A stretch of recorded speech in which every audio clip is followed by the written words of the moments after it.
Olá pessoal, o professor Josias Santana do canal Platina na Física aqui falando. E nesse vídeo de hoje nós vamos falar sobre a energia e suas conservações. O conceito de energia, ele é um conceito meu tanto que abstrato, pois não é uma coisa muito simples de você definir ela de forma concreta, né? Mas basta a gente saber o seguinte, que energia ela vai estar associada ao estado no qual o seu sistema se encontra. Sempre que você tiver que o seu sistema encontra-se em movimento, ela vai ter uma energia associada a ela chamada de energia cinética, e sempre que ele não tiver em movimento ou ele tiver sujeito a algum outro tipo de situação, diz que ela está associada a esse estado em que ela se encontra uma energia potencial. Como, por exemplo, um veículo trafegando ao longo da pista, ele está dotado de energia cinética, pois ele está em movimento. Mas, ao passo em que, quando esse veículo encontra-se em repouso, ele pode ter uma determinada quantidade de energia potencial. Se eu estiver considerando aqui uma questão de desnível de alturas, por exemplo, eu poderia considerar essa energia como sendo uma energia potencial gravitacional, uma energia potencial devido à ação da gravidade naquele local em que esse meu carro se encontra. Se você estiver tratando de uma situação no qual você tem interações entre cargas elétricas, você pode estar colocando que esse corpo tem uma determinada quantidade de energia que está associado a essa interação elétrica. Então, ele teria uma energia potencial elétrica. E por aí vai. Para o caso mais preciso da energia cinética, por exemplo, nós vamos ter o seguinte. Nós definimos, no vídeo anterior, um conceito chamado de trabalho, que ele era dado como sendo a força vezes o deslocamento. Se eu considerar essa força como sendo uma força resultante, essa minha força ela pode ser escrita como sendo quem? A massa vezes a aceleração. E a gente pode utilizar aqui a equação de Torricelli para poder identificar qual seria a aceleração desse meu sistema, dessa minha partícula. De que forma? A equação de Torricelli nos diz o seguinte: a velocidade final ao quadrado é igual à velocidade inicial ao quadrado, mais duas vezes a aceleração, vezes um certo deslocamento aqui que eu vou chamar de d. Se eu isolar a aceleração nessa equação, o que é que nós vamos ter? Nós temos o seguinte: v ao quadrado menos v0 ao quadrado dividido por 2d é igual à minha aceleração. Agora, vamos substituir o valor dessa aceleração nessa forma da força. Então, eu vou ter o quê? Eu tenho agora que a minha força pode ser escrita como sendo m, que multiplica v ao quadrado, menos v0 ao quadrado, dividido por 2d. Substituindo agora essa força na nossa fórmula do trabalho, nós vamos chegar na seguinte conclusão. O trabalho é igual a quem? A mv ao quadrado, menos mv0 ao quadrado, dividido por 2d, que multiplica d. Esse d em cima cancela o d embaixo, e agora a gente pode escrever que o nosso trabalho agora é dado como sendo mv ao quadrado sobre 2 menos mv0 ao quadrado sobre 2. Lembre que no vídeo anterior nós falamos que a unidade de medida do trabalho é o Joule. Então, aqui a gente vai considerar o seguinte: nós vamos definir uma grandeza dada por mv ao quadrado sobre 2, que nós vamos chamar de energia cinética. Nesse caso aqui, final, pois ele está associado à minha velocidade final. E a esse outro termo aqui, que é exatamente o mesmo, nós vamos chamar de energia cinética inicial.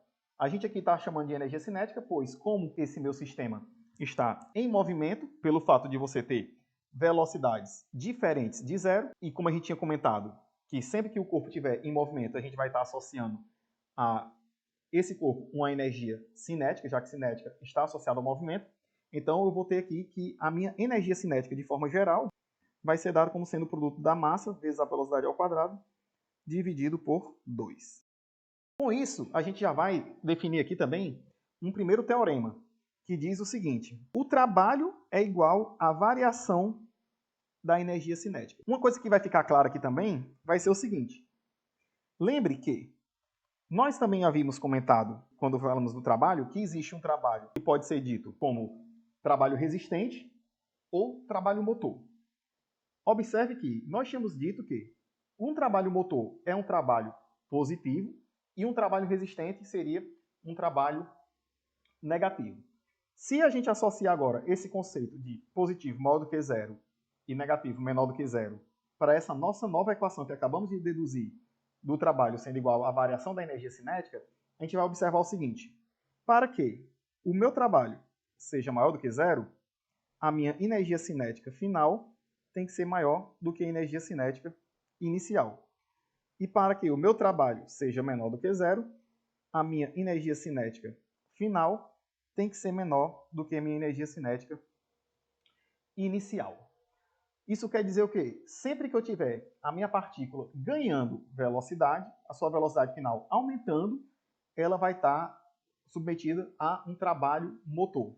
Sempre que você tiver que a sua velocidade final é menor do que a velocidade inicial, você tem que a sua partícula o seu sistema está submetido a um trabalho resistente. Obviamente, se a energia cinética inicial for igual à minha energia cinética final, você não tem nenhum trabalho sendo realizado no sistema ou pelo sistema. Ou seja, você teria que o seu trabalho aqui ia ser igual a zero. O que faz total sentido quando você volta aqui novamente para a definição inicial de trabalho, que o trabalho é igual a força vezes deslocamento, e lembra que a força ela é igual a uma aceleração, massa vezes aceleração. E que a aceleração é a única entidade capaz de modificar a velocidade do meu sistema. Se eu não tenho velocidade modificando, isso significa que eu não tenho aceleração. Se eu não tenho aceleração, eu não tenho força. Se eu não tenho força, eu não tenho trabalho. Lembrando que o teorema do trabalho em energia cinética, como a gente acabou de enunciar, ela é baseado na força resultante que está acontecendo no seu sistema. Então, esse trabalho que a gente calculou é o trabalho da força resultante. Lembrando dos dois casos especiais que a gente tinha trabalhado no vídeo anterior, quando falamos de trabalho da força-peso e do trabalho da força elástica, nós também podemos associar a esse tipo de trabalho uma energia associada à aceleração da gravidade, ao fato de você estar no meio com gravidade, e você pode associar também à força elástica uma energia potencial elástica. Como seria isso aqui então, professor?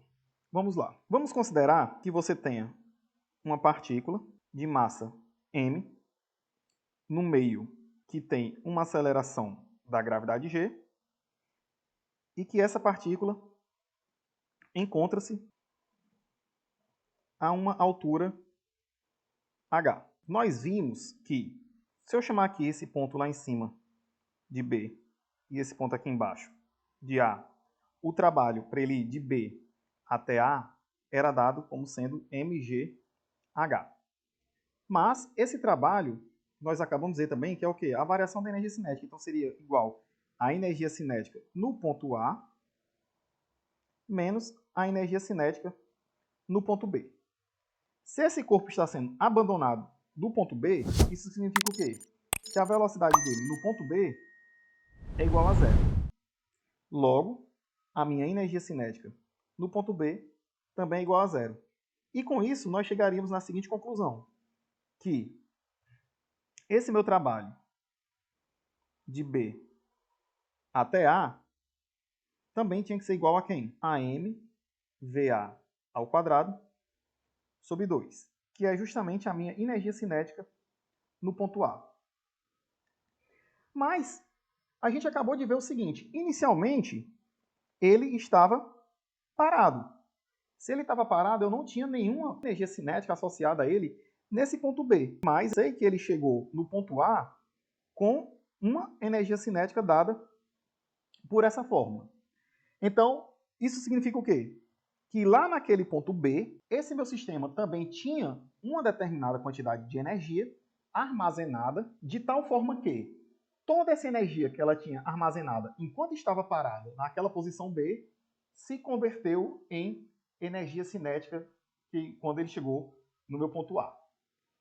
aquela energia armazenada que ele tinha no ponto B, enquanto ele estava lá em cima, é o que a gente vai chamar de energia potencial gravitacional. E qual é o valor dessa energia potencial gravitacional, professor? É justamente o mgh. Então, aqui nós vamos definir a nossa energia potencial gravitacional como sendo quem? O produto da massa vezes a aceleração da gravidade vezes a altura no qual esse meu corpo se encontra. Perceba aqui que eu tive um tipo de energia, que era potencial, que se transformou totalmente em energia cinética.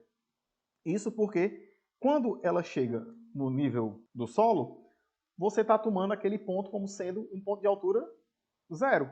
Então, se a minha altura é zero, mg vezes zero vai dar zero. Então, a gente toma esse marco da Terra, aqui para essa referência aqui, no nosso caso, da figura do ponto A, como sendo justamente quem?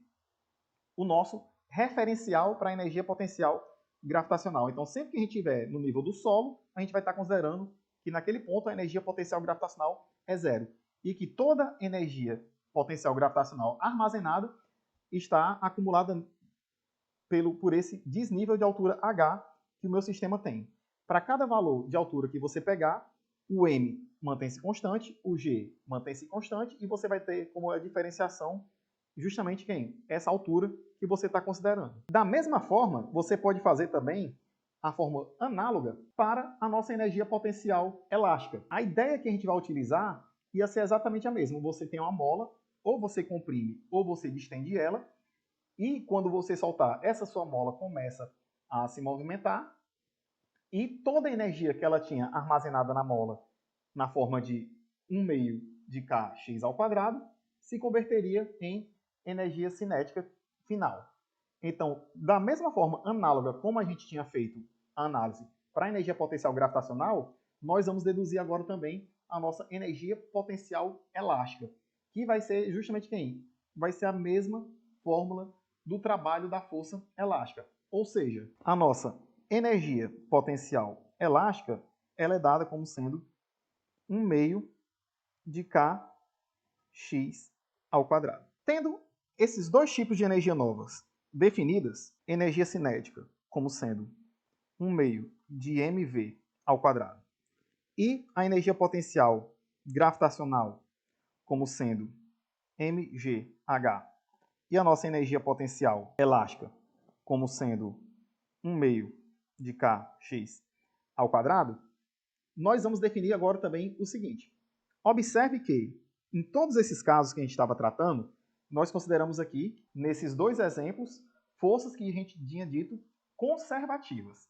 Lembre lá do vídeo anterior, quando a gente definiu o trabalho da força peso, que seria da força gravitacional, e da força elástica, nós chegamos à conclusão de que, pelo fato de que esse trabalho independe da trajetória, nós estaríamos tratando de forças conservativas.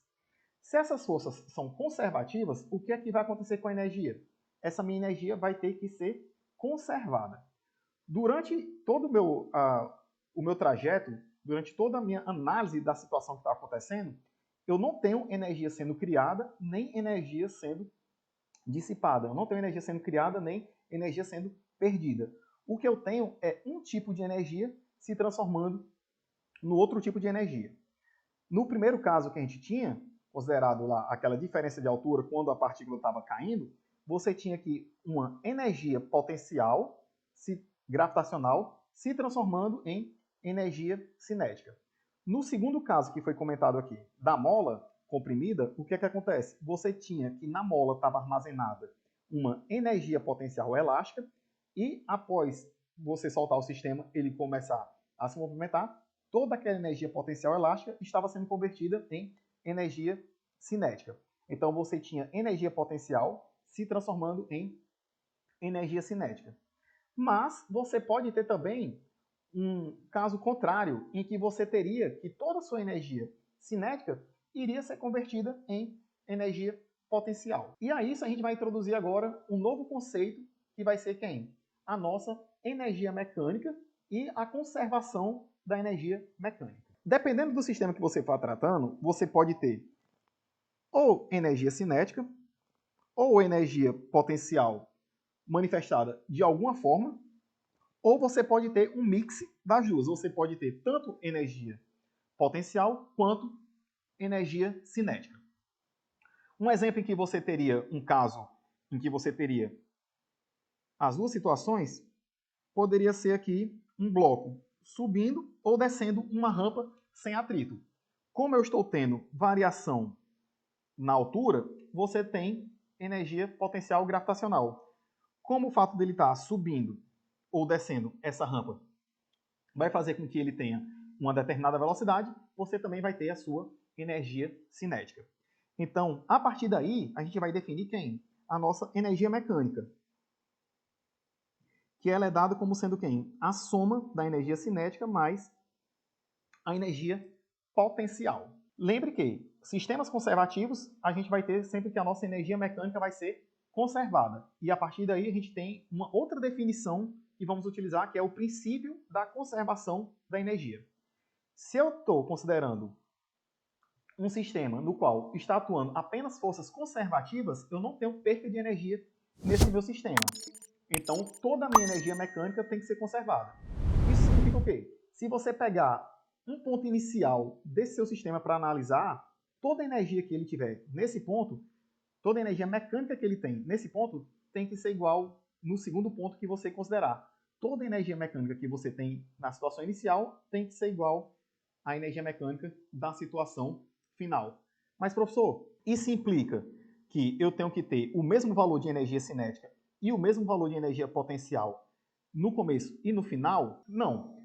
O que importa é que a soma das duas tem que ser constante. O que eu tinha antes de energia cinética somado com o que eu tinha antes de energia potencial tem que ser igual ao que eu tiver somando depois da energia cinética com a minha energia potencial. Ou seja, por mais que a energia cinética possa variar e por mais que a minha energia potencial possa variar, a minha energia mecânica do meu sistema mantém-se constante. Professor, então qual seria um exemplo no qual você teria que essa minha energia mecânica ela não se conservaria? Seria, por exemplo, você pegar um caso em que você tem o atrito, por exemplo. Se você deixa de ter forças conservativas, a energia do seu sistema não se conserva. E como é que seria a análise então, professor, nesse caso em que você teria uma situação no qual a sua energia é perdida, ela não é conservada? Tem como você fazer uma análise? Desde que você consiga mensurar a quantidade de energia perdida, teria sim como você mensurar. Pois, lembre-se, o princípio da conservação diz o quê? Que toda energia que eu tenho antes, eu tenho que ter depois. Se a minha energia mecânica deixou de ser conservada, ela deixou de ser conservada porque ela perdeu uma determinada quantidade de energia. Se eu consigo calcular qual foi essa quantidade de energia perdida, eu consigo descobrir para onde foi a energia desse meu sistema. Vamos aqui fazer uma seguinte análise. Se eu traçar um gráfico de todas essas energias, vamos lá, energia cinética, energia potencial e energia mecânica, onde esse da gráfica aqui seria a energia e aqui seria o tempo. Vamos pegar, por exemplo, a situação que você teria um sistema massa-mola. O que acontece no sistema massa-mola? Você tem um ponto, uma posição aqui de equilíbrio, e esse ponto vai oscilar entre dois extremos. Para você colocar esse sistema para começar a oscilar, ou você puxa esse sistema massa-mola até uma determinada posição e solta, ou você comprime ele até uma determinada posição e solta. A partir daí, ele vai ficar oscilando até a extremidade onde para, volta pelo centro e passa para outra extremidade onde para novamente. Então, esse meu caso aqui, eu vou ter nas duas extremidades ele parando, ou seja, com a energia cinética sendo zero, e quando ele passa pela origem, você vai ter um máximo de energia cinética. Quando você está em qualquer uma das extremidades, você teria a situação de compressão máxima da mola ou de distensão máxima da mola. Aí você teria nesses pontos o ponto máximo de energia potencial. No gráfico, isso ficaria assim. Para melhor ilustrar, aqui em vez de tempo, vamos colocar aqui uma distância D e vamos chamar aqui esse pontinho de amplitude máxima do movimento positiva e esse ponto bem aqui de amplitude máxima do movimento negativa. A minha energia cinética vai fazer o quê? Ela vai parar nesses pontos. Então, ela vai de 0, vai chegando num valor máximo, e quando ela chega na origem, como ela vai mudando para o outro lado, ela começa a perder de novo velocidade até chegar no ponto de amplitude máxima e zerar. Já em relação à energia potencial elástica, o que é que aconteceria?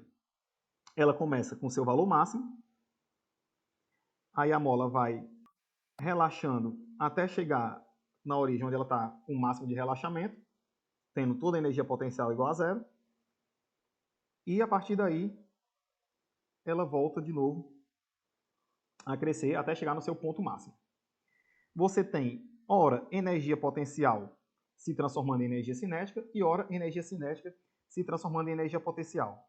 Mas a soma da energia potencial com a energia cinética sempre vai ser uma constante. Por mais que você tenha energia potencial variando ao longo do caminho, variando ao longo do tempo, por mais que você tenha energia cinética também variando ao longo do caminho e ao longo do tempo, você tem que a soma das duas sempre vai ter um valor constante.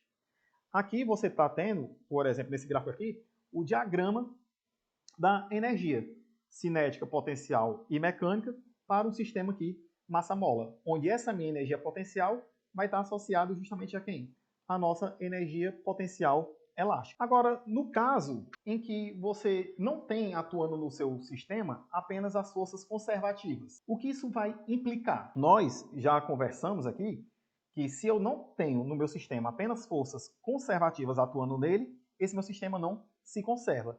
Então, eu não tenho apenas energia cinética se transformando em potencial ou energia potencial se transformando em energia cinética.